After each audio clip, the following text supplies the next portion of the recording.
இந்த தாத்தாவோட ஃபேஸ் தான் புலித்தேவருக்கு. ஆக்சுவலா என்னன்னா புலித்தேவருக்கு வந்து ஃபேஸ் எதுவுமே கிடையாது. இவரோட ஃபேஸ் எப்படி இருப்பாரு என்ன ஏதுன்னு எந்த ஒரு ஐடியாவும் இல்லை. ஆனா கும்மி பாட்டு அந்த காலத்துல நிறைய இவங்க அரசவையில தாத்தாவோட அரசவையில பாடி இருந்திருக்காங்க.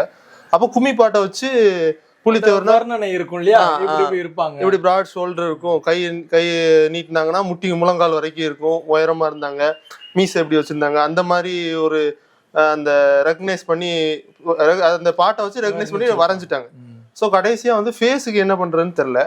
அப்போ இந்த தாத்தா தான் இண்டிபெண்டன்ஸ்க்கு முன்னாடி லாஸ்ட் கிரவுண்ட் சமீந்தார்.